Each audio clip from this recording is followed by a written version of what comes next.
Hello and welcome to Casting Reflections on Black Mirror, the podcast that takes an episode of Black Mirror and, as the title says, cast reflections on it. This week, Dan, feels a bit bittersweet, doesn't it? It's the final episode of the season, of the series, really. Of it, yeah. So, do we know what episode number this is since we've started? Have you got a tally? I believe I was having a look earlier for something completely different, but there are 27 episodes. Now, one of those does include Bandersnatch, which I'll talk to you after. I think we should do a brief episode on that, but I'm not sure if it will be a normal type episode. But yeah, so this is gonna be what, episode 26? Episode 26. And what do you know what date we started this in? How quickly we've done all 26 episodes? That was the other thing. I meant to ask you this beforehand, but Yeah, a bit of warning would have been helpful there. But yeah, so 26. And I know, sorry, 27 episodes, not including Bandersnatch. So 27. So it's over half a year. over half a year. Wow, good work. It's been good fun, hasn't it? Yeah, and possibly with a bit of filler and maybe a bit of cutting, I'll be able to get you the answer to the other thing very shortly. But yeah, it's been enjoyable, hasn't it? It's definitely made me enjoy watching the show again. Yeah, no, I think this is the first time ever I've watched a series and had a notepad next to me as I watched it. I don't usually do that. Did you do that for the episodes that you led as well? Did you? Yeah. Well, I say that, and I just mentioned to you before we started recording, I haven't actually made any notes on this one at all, and I'm sitting here with a glass of wine, so hopefully, fingers crossed, it should go okay. It was funny. You messaged me in a week and you said, "Who's leading this one?" And I knew it was me, but I should have said you and just see what you That would have said. been a bit harsh. Yeah, and I feel like I need to know beforehand because it's the intensity of notes that I write differs between you hosting and me hosting. There you go. Episode 1, season 1, episode 1 of Casting Reflections on Black Mirror went out on the 3rd of September last year. 3rd of September. That's pretty good. So we've done it in 3rd of September, so 3 months. Well, eight Just months, isn't it? 8 months, yeah. Yeah, but there's going to have been a few gaps in between, wouldn't there? So yeah, kind of the final episode, and I say kind of because I did have an idea of like a wrap up thing. But yeah, we'll discuss that. But firstly, thank you for being my co-host on this. No, well, thank you for letting me do it with you. It's been good fun. Series 6, episode 5 finished out with Demon 79. Quite an unusual one, this one, and I'll talk about the unusual bit at the end. I'm only going to call out 2 of the actors in this, or the stars. So you've got Anjana Vasan as Nida Huck and Papa Esidu as Garp/Bobby Farrell. 74 minutes long, and for me, I thought the length was probably just right on this one. Would you say it was just over an hour 15, wasn't it? Hour 14? Yeah. So it starts off, the first thing, and I was going to discuss it at the end, but it starts off, it's clearly set in the 70s, as the title suggests, 79. Just got that brilliant vibe, hasn't it? The 70s vibe from the get-go, hasn't it? Yes. And it was in, I don't know if you had this as a point to pick up on, but it was interesting the way they introduced it as a Red Mirror film, didn't they? Yeah. Well, I was going to say that at the end, but we've done it now. Sorry. You've done it now. So, yeah. So did you find out? Did you see why it was called Red Mirror? No, I haven't yet. So I don't you tell me that. Yeah, so it's called Red Mirror because he wanted, Charlie Brooker that is, wanted to try something different. So he explained that it's called Red Mirror because of the slight shift in focus. Where previous episodes had always centered on tech, this one has no notable technology at its center point. Typically, Black Mirror is focused on tech dystopias or media satire, whereas this story has a stronger supernatural element harking back to 1970s horror. So that's why he called it a Red Mirror. It's almost more like a sub-series he wanted to do. It's interesting how he's left this, let's do something different to the very last episode of the series. I know there's likely to be more Black Mirrors, but it seems quite late on to try something new, doesn't it? Yeah, well, I'm not sure if this was filmed as before some of the other ones, but yeah, I wonder if it was an intentional move to leave it to the end. And yeah, this is it. I wanted to come back to this right at the end, but yeah, as you said, it starts off as a Red Mirror film. The other thing to call out at the start, so it starts off with Bright Eyes playing, which I don't know about you, but if you're of a certain generation in this country, that song devastates you emotionally because I remember watching it at school. And have you ever seen Watership Down? No, I haven't. No. Yeah, it's not a particularly nice animation to watch as a kid either, but that song is just emotionally devastating. So yeah, so people of a certain generation, yeah, be warned if you're starting watching this episode. We see Nida getting ready for work, works in a department store. I think the whole opening is designed to show that she's living like a humdrum, boring life. And to ram that home, as I said, she's working in the shoe section of a department store, and opposite her in like the clothing section, there's a female mannequin dressed in bright, high fashion clothing, and she's like looking at that dreamily, isn't she? But then the other thing that starts happening in this is you start getting the undercurrent of racism throughout this, isn't there? I thought that bit. I'm going into details, but I thought that bit was quite good and almost a little bit could almost be eye opening for people who didn't know what it was. And obviously, times have got, I Mm. hope, a little bit better. But obviously, back then it was obviously a bit more prevalent, wasn't it? And bit more okay to say some of the things that they did. So I thought it was quite eye opening and almost a little bit not refreshing. Refreshing's the wrong word, but to promote that awareness that happened.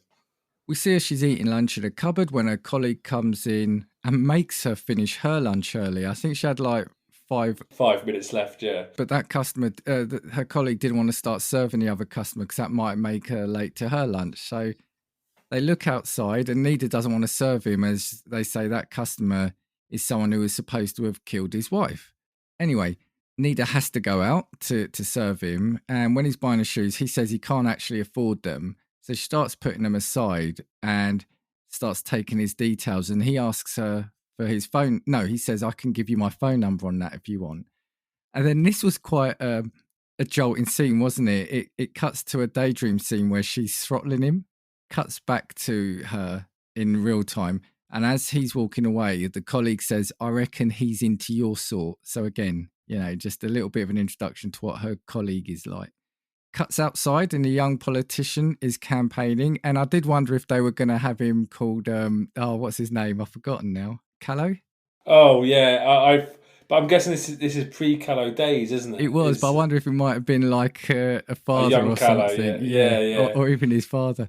Cuts to a young politician campaigning, and he's saying that the government is failing and says the character of your neighbourhood is under threat. And then, kind of, as he's saying that, looks at Nida. Not intentionally, but it catches her eye, and you see him kind of stop speaking. So again, just that little undercurrent there of what's happening.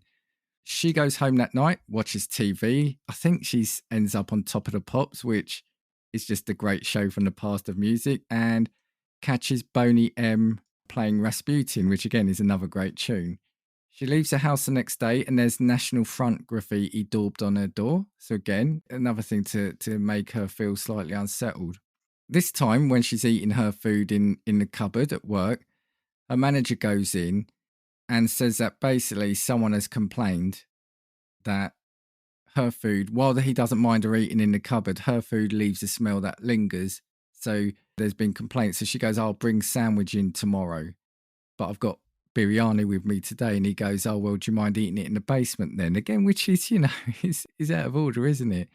So she goes over to her colleague and we see the colleague's reading a National Front leaflet. And I can't remember if she says anything to her, the colleague, but again, it's another cutaway scene, again, quite shocking, where she's grabbing her head and putting it through the glass unit, isn't she? And again, it's quite a graphic scene and a shock. So again, you're seeing someone who's quite a mild, meek person, but has got this imagination of unleashing this anger that she's obviously holding inside. She goes into the basement, and I missed this the first time round, but on my second viewing, she finds newspaper cuttings, doesn't she, of the day the store opened. And the important thing here is that she finds cuttings of 3 people who have died or disappeared. That is actually quite important. And so when I missed it the first time round, I thought I couldn't work out what that scene meant, but we'll explain it after. She then cuts her finger, draws a small bit of blood, and there's like a little talisman, little wooden talisman, when the blood gets on that, it starts speaking to her. So he announces himself as Garp, and as she bled on it, they're not now bound. And he says to her that the rules say she now has to carry out 3 human sacrifices in 3 days, or the world will end. He says, "You've got to let me into the world." So she says, "Okay, come in." And he then appears. You don't really see it, do you? But he appears. You can see this big hulking beast or demon appears, frightens her. So he turns into Bobby Farrell from Boney M, who she was watching the night before. And at the time, you kind of got the impression that she liked him. So he's now, which I think is brilliant. He's now looks like the guy from Boney M with like the big white jacket, isn't it? And like, I'm not sure if it's supposed to look like wings. I can't remember, but he tells her she has to do the sacrifices, otherwise the world will end. He clicks his fingers, and in her mind, he's showing her what will happen, and she sees flames everywhere. She looks outside, and it's all the same. Everything's burning and is destroyed. So up to this bit, is there anything you want to add or anything you think I've missed? No, I think I just I think the guy that plays Garp, that kind of initial, and throughout the whole thing, I thought he was brilliant. Like some of his interactions and the way he talks, and I always find, well, we're coming to it, but always find it quite interesting when a character is playing a part that can only be seen by one person. I always find that quite interesting how they all interact. But yeah, I've got a note here that I thought he was brilliant, and I think if it was a different actor, I'm not sure I would have enjoyed this episode as much. Yeah. Remember, he's playing a demon. Yeah. He was hilarious, wasn't he? Yeah, he was really funny.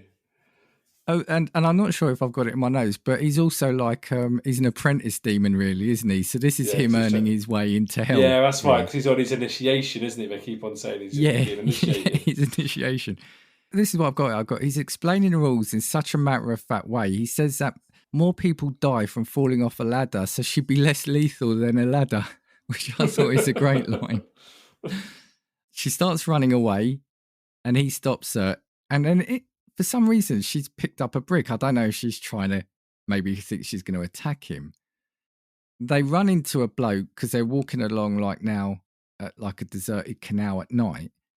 And they run into this man, and Garp says that the man deserves to die and I was going to say, yeah, we should probably say we're going to talk about some serious elements here, but that the dad abuses his 8-year-old daughter, and then later in life, she kills herself. She doesn't believe him still, or doesn't want to, because obviously she's been told to kill someone. So Garp clicks his fingers like he made her see the annihilation of the world. He puts her into the mind or the eyes of the girl, and she then is visibly upset, and then she hits a man on the head, killing him. Next scene shows that the police then are picking up on this murder and are doing that as an investigation, now active investigation. And back at her flat, Garp says that, yeah, there we go, that it's all new to him too, as it's his initiation. He tries to make her feel better by saying that it has to be someone corruptible, so it actually reflects well on her character, which again I think is brilliant because he's like giving her a pep talk about murdering 3 people. He's like a little mentor. She tries to call the police to give herself in, but stops, and Garp says that it's 3 people to save billions. So she goes to work, and again, this is funny. Garp says he will help her choose the next person.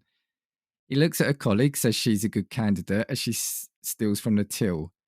And then we see Nida serving an old lady, and Garp says, "Oh, you'd be doing her a favour. She's old anyway." Yeah. Yeah, well, there's 2 elements on that bit where he kind of said like you said, the cashier, the other shop worker, it's okay to kill her because she steals from the till. Like that's a reason. Like that justifies being murdered. In this, like she might be really desperate and like can't get the money, and she's like, taking a fiver from the till here and there. But that's okay to kill her. And I always loved the description of the old woman, of the way he kind of made it okay.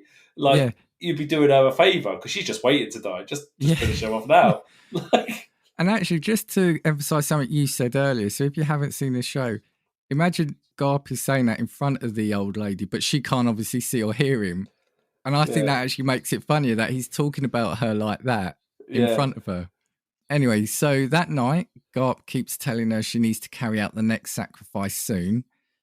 And on the TV, there's a news report showing the growing nuclear tension, and he says that this is the threat manifesting itself. So, anyway, so they start looking for a weapon, and she grabs a knife out the kitchen drawer. And again, even though it doesn't sound funny, he goes to her, "You're not a knife person, way too grabby, you'll cut all your hands up." And then she takes a hammer out, and he goes, "That's it, you're a basher."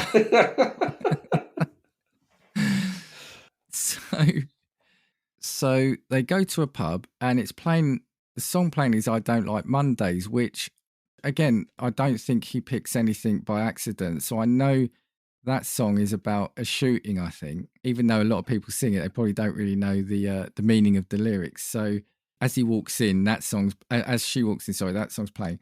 And then bearing in mind she's got a hammer on her, the next song that starts playing is "Hit Me With Your Rhythm Stick," which again, I thought is really funny. Or really, the way that the perfect choice of song for that scene. And again, he's pointing out potential victims, isn't he? So they then see Keith, the customer she served earlier, the one she didn't want to, and Garp confirms that he did murder his wife. So Nida picks him as her next victim. So she goes back to his flat with him.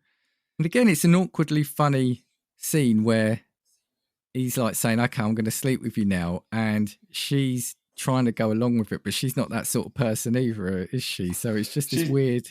She's not that sort of person, and also it's worth saying that the place that he's gone into is an absolute dive, isn't it? It's not like it's messy, it's dirty, it's dingy, it's brown. It's like it's not the sort of place a girl would be turned on or want to do it. So it is like awkward. But again, I love that bit where she was going up the stairs to the bedroom.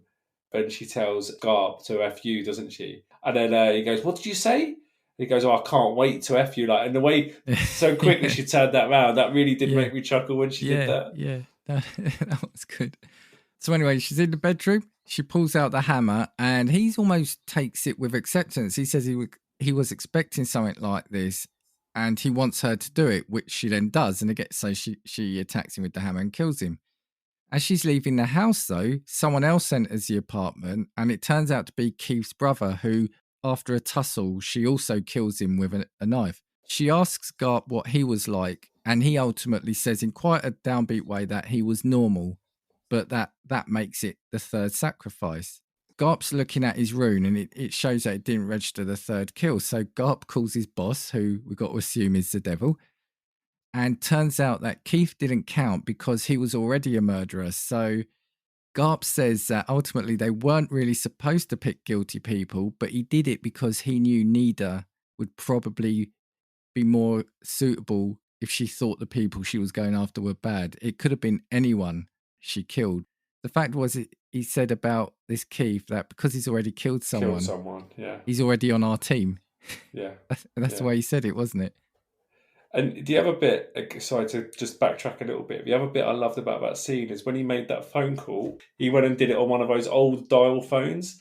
And I don't know if you noticed he dialed the number 666 to get hold of him. There goes another note from the end of my. Oh, sorry! I thought you'd gone past. I thought you'd gone past that point in time, so I was worried you missed it. So I was going to mention it. I thought, no, I do. No, that is really funny actually. And again, it's a little things like that, isn't it? So yeah. So as I said, as he's calling his quote boss, yeah, he's dialing 666 on the older rotary phone. And those rotary phones are such a blast from the past, aren't they? Like. I really remember them being in the hallway and having to taking like ages to dial a number and waiting for it to dial around. That was a bit of nostalgia. So frustrating if you got a number wrong halfway through as well. Yeah, indeed. Ultimately, what this means is she still needs one more kill. She says it's easy for Garp as he doesn't have blood on his hands. But Garp says, look, if she fails, he fails, and he's going to be cast out into an endless void, basically into a world of nothingness. At work the next day, the daughter of the first victim comes in for shoes, and Garp tells her, look, what you've done has done her good. She continues to live. She becomes a mum at 29 and a nan at 57. Garp suggests the next victims as either her colleague or her boss for the way they treat her in ultimately this demeaning and at times, sinister, racist ways. However, the politician from earlier in the episode comes into the store and she overhears a conversation between him and a colleague about how they want to stop immigration because she was trying to vote. She said she was going to vote for the National Front, but he was saying, look, they won't ever get elected because they're too open. Vote for me. You know what I want to do. And I know what it takes to stop that. So there's that moment between the two of them. Nida sees it and she says straight away, I want him. I don't know why, but Garp seems a bit reluctant for her to pick him, doesn't he? Maybe because he is going to be evil and promote evil in the future. Again, maybe it's this. I think that's what he kind of suggests, wasn't he? It was kind of like he is going to influence people that way in the future. Nida keeps saying, no, I want him, I want him. So she asks Garp to show her his future. And we see flash forward, we see accusations of racism, him getting kicked out of the Conservative Party, setting up a new ultra-nationalist party called Britannia. He ultimately becomes Prime Minister. And did you see the little Easter egg here to another episode? No. This was the only one or two true Easter eggs I saw. We saw one of those robo-dogs from Metalhead. Oh, yeah, I did read that. I didn't spot it at the time. So now we know. I remember if we go back, we were talking about it. One of my questions was, why were they invented? Where did they come about? So it was created by this guy. Nida continues to argue with Garp and this is it. He says the demons like the politician, but she says it's him or no one. So she then, at this point, gets changed in the clothes of the mannequin as Ma Baker by Boney M plays. So she's now embraced this, hasn't she? It is like now, the first two, she was really torn up, even though the second guy was a killer. She's now fully into this to get revenge. The police at the moment, though, are closing in on her because they're investigating the murder of Keith and his brother. They trace him to the pub the night before and then find out that Nida was there. The detective visits her house where she lies about not knowing him, but the policeman knows that she's clearly lying. As the politician finishes a speech off, he's driving home. She catches up to him in her car and she runs him off the road and starts attacking him with the hammer. The detective turns up and he talks her down from killing him. She's then taken to the police station and is explaining everything. And when they're talking about the talisman, the police hand it to her and it now just appears to be like a domino, doesn't it? Yeah. When she then explains about Garp and that he looks like the man from Boney M, the police just look at each other like she's clearly crazy. Anyway, we then see the clock is ticking towards midnight, which will be May Day, which is when the war would happen or the end of the world will happen. But it hits midnight and there's nothing. The clock continues ticking. So as the police start saying she will be seen as insane, you then hear sirens start blaring. The police all run outside. Garp appears in the police cell. He says that he's being cast out into eternal oblivion and he asks if she wants to go with him, which she agrees to. Bright Eye starts playing again. We see the police all outside the front of the station. We see a rocket hit the earth. A huge atomic cloud appears. And as the explosion reaches the station, it finishes in quite a cool scene, doesn't it? With Garp and Nida walking hand in hand towards the camera. And that's it. That's how it finishes. So is there anything you think I missed out on in terms of the recap? No, I think you got it all there. So what did you think then? I'm not sure. I think this is what I messaged you. I'm not sure if I enjoyed it, but I think I did enjoy it. Just not as much as some of the other ones. I thought the two main characters were both really good, and I kind of liked the craziness that obviously was inside her, which was just kind of waiting to get out, wasn't it? Like it seemed like she'd repressed quite a lot of it based on a lot of the abuse that she got or the racial tension, and then it just kind of was an outlet to kind of come out. I thought Garp was really, really funny. He was brilliant. He's honestly the best thing, yeah. And the interactions between the two of them, I thought, were brilliant. And for once, I actually quite liked the ending. I liked the ending of this one is that they didn't do it, and the whole world blew up, or nuclear explosion or whatever it is. I actually thought that was a nice way of ending it. This is what I was going to put to you though, because I saw some things online as well. Do you think though it actually happened? And what I mean by that is Black Mirror is fictional. You know that, don't you? It's not based on a true story, and we're here to tell the tale. Ironically, when is May Day, or have we already had it? Mate, is May Day the first bank holiday? Because the second bank holiday is Whitsun, isn't it? Yeah. So some people are saying that she was genuinely crazy and none of that was real. None of the demon was real, which is why nobody saw him. And she's imagining all that. And the only thing I'll give you, well, actually, no, I'll give you my theory after. What do you think about that? Well, but there's one bit, isn't there, where the police interview with the guy that died first, where he showed her what a bad piece of work he was, and then when the police came round to kind of talk to the widow and the daughter, there was an element that kind of confirmed that he was a bad piece of work, wasn't there? They talked about, what did they say to the daughter, that sad that he's dead but pleased that it's ended, or something along those lines, or the other way around. So that kind of confirmed for me that what Garp was telling her was real. I mean, some people might say, well, maybe he might be known in the area as that. I can see why some people think that because you've got the 2 daydream scenes, haven't you, where she's imagining killing someone. So some people might say that is her in a fantasy. You've got the fact that the rune turned into a domino. And that was the other thing. That rune it was a symbol of white bear, I think, wasn't it? Slightly different, Yes. but it was a white bear symbol. That turned into a domino. And also with Bright Eyes playing at the start and end, one of the lines is, or is it a dream? And I think it's a good theory. The only thing for me that would discount that is it then makes almost a mockery of the news article she found in the basement. Because the news article, you got to assume, so it was the founder of the company.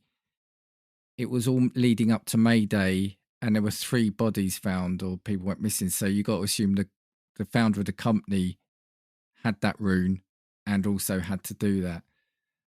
I also want it to be true because, like you said, I think that makes that ending a lot better.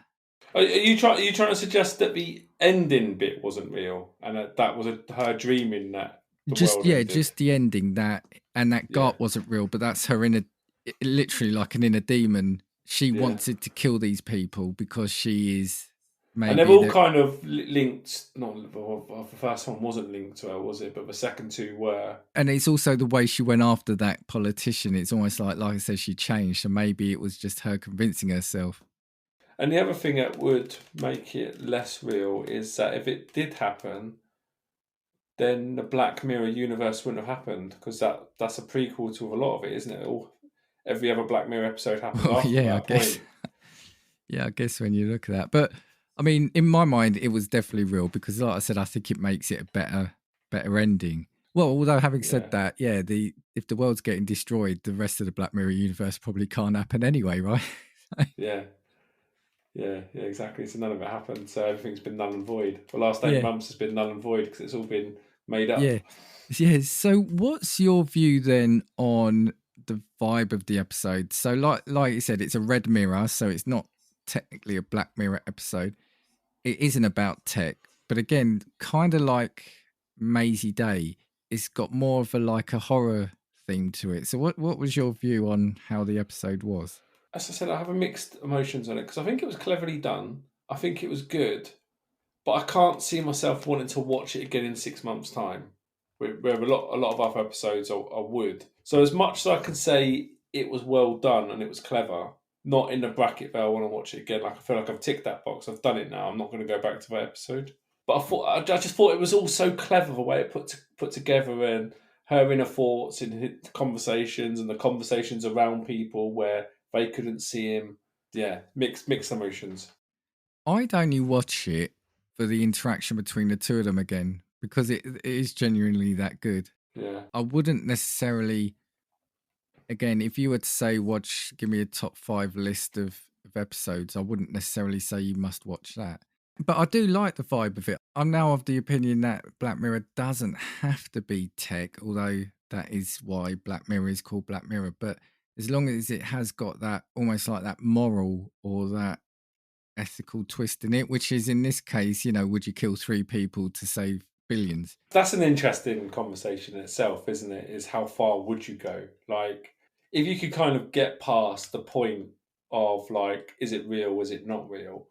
Could you murder someone to save the entire world, but the rest of the world wouldn't know that's the reason why you're doing it? Well, I guess the hardest bit of that is, she's taking that at face value that she's doing that to save the world as well. That's the thing. It's not like there's I can't remember. It's a moral riddle, isn't it, or a moral puzzle where they say, there's a train, I think, heading down a train track, and you've got two paths. I don't know. It's got, on one side, it's maybe got a young mother and kids. On the other side, it's got elderly people. Which way would you make the train go? So you've got to make that decision. This one, you're speaking to a demon from hell, a temp or an apprentice demon from hell who's telling you if you don't kill 3 people in 3 days, the world's going to end. So that for me is the only thing that where she kind of jumped to it. But that is, like I said, that's what I like about that one is that ethical dilemma, isn't it? Yeah, agreed. The thing is, she did the majority of the hard work and then just didn't do the last one. And I do wonder if it was a bit longer or if this was split over a couple of episodes, how she would have felt about the fact that, she. Well, he said as well, he was only telling her guilty, evil people to make her feel better, but what her reaction would be to killing somebody who wasn't actually evil. We didn't really get enough into that, did we? Yeah, and that whole thing about the elderly woman is quite an interesting moral one as well, isn't it? Is, if someone who is elderly and in a lot of pain and a lot of discomfort and the quality of life is lower and never recovering, at what point does that become unethical? Actually, that's an option, and you're doing that person a favour, even though it's ending the life. As a whole, you could have an hour's debate on that one, couldn't you? Yeah, It's an interesting one. But even the demon trying to talk her out of not going after the politician because the boss likes the politician. That's a bizarre twist as well, isn't it? I liked it. If there were more under the Red Mirror label, I'd be interested to see where he would take it. Do I have anything else on there? Again, I thought the music was brilliant. I do like the music. Yeah, and that was it really in terms of the Easter eggs as well. That's all I had was the dog and the white bear symbol. I guess it's hard to do Easter eggs in an episode like that. And do you realise that she's got a link to Marvel as well? I didn't. No, what was that? She was in Spider-Man: Far From Home, but I don't Was know she? how big the part is that she played in it. But I spent the whole episode trying to work out where I recognised her from, because I'm sure I've seen her recently, and then I saw that she was in Spider-Man. I was like, no, I don't remember her in that. But she's just in that film that's recently come out called Nasty Little Letters or Wicked Little Letters with Olivia Colman in it. I've not seen that either. And yeah, she was brilliant in that. But yeah, she was in Spider-Man. Yeah, just as a reporter. But yeah, no, that's cool. So we've still got that link. Oh, and that reminds me, because you raised it after we stopped recording Maisie Day, that also had a link, didn't it? Because Zazie Beetz, who played Bo in Maisie Day, was also Domino in Deadpool 2. Yes. So you raised that, but just after we stopped recording. So who are we going to get now in the next season of Black Mirror? Is it going to be the Hulk? What's his name? David Ruffalo? Are we going to get Mark Ruffalo? Mark Ruffalo. Sorry. We're going to get Robert Downey Jr. Who knows? Yeah. Can you imagine if I started getting people as big as that in there? Right. So, is there anything else about this before we wrap up with the score? No, I don't think so. Okay. So all that leaves then is, what is your score? I'm going to give it a 6.4. I love your use of points. I keep saying it. I think I've used a lot of points in the 9 section, but I don't think I've used them down in the 6 and 7s, because I was torn between 6 and 7, a little bit closer to 6 than I was to 7.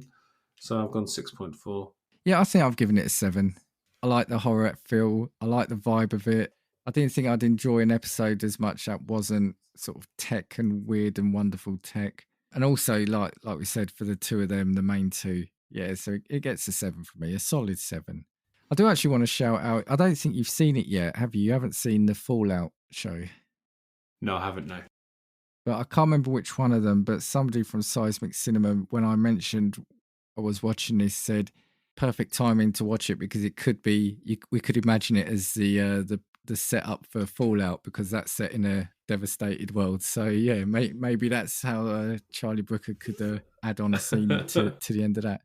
Okay, well, as we said, that wraps up all existing episodes of Black Mirror. I say existing because there is a new one coming out next year.